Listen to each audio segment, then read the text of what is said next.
Morning, folks. I don't know what I was thinking.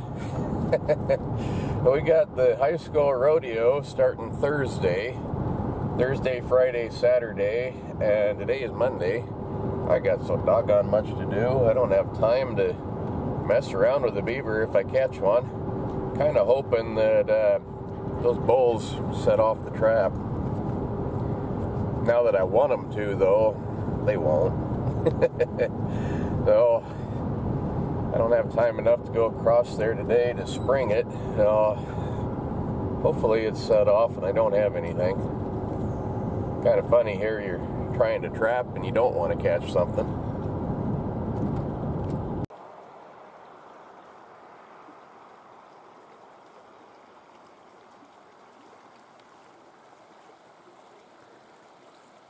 Well, the trap is still set,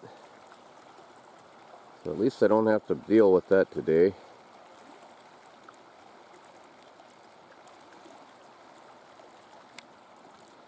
And as far as I can tell, those two breaks I made in the dam, they don't look like they've been touched either. Well, maybe I'll get lucky and there won't be anything left here anyway.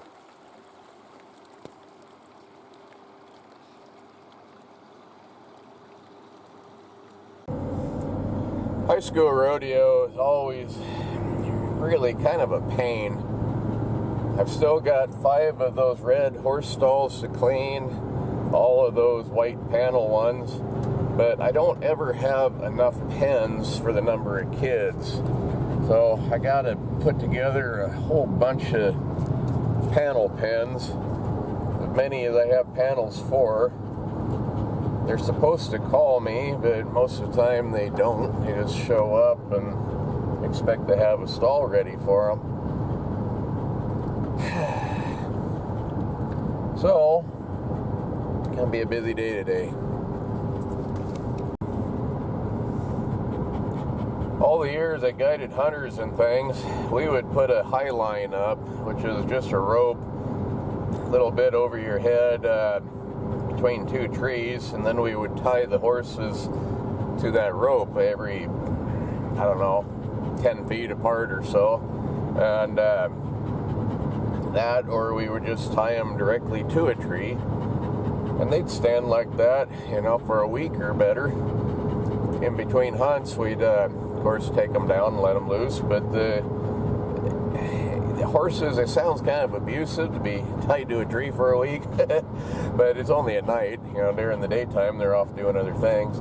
But horses do really good like that. They sleep standing up anyway, and it's not a big deal.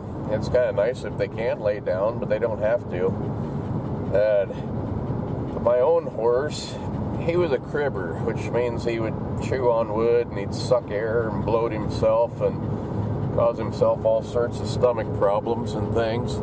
And so most of the time I had a little battery operated electric fence charger I'd bring, and I'd make him a little fenced area for that with nothing inside of it to chew on. He would actually, tied to a tree, he would actually get the rope just right underneath his nose like this, and he'd chew on the rope. He was a very determined horse.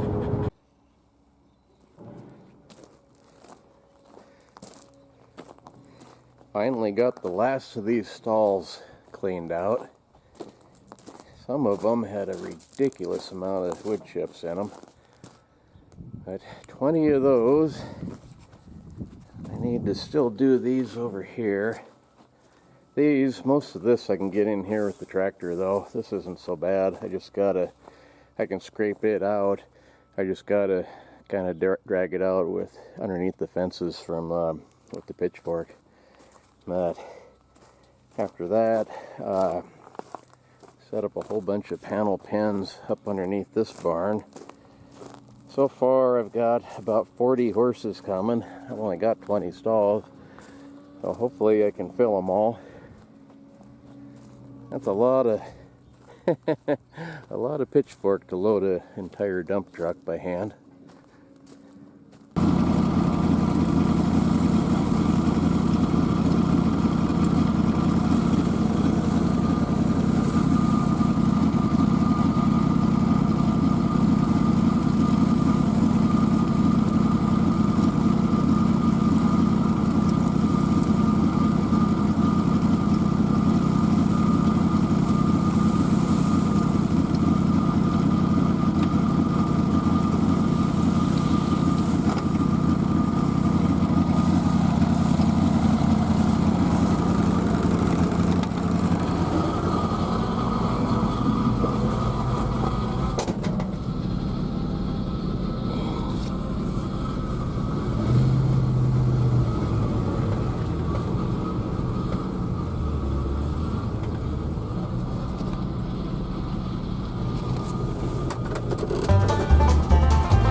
Well, that's a start.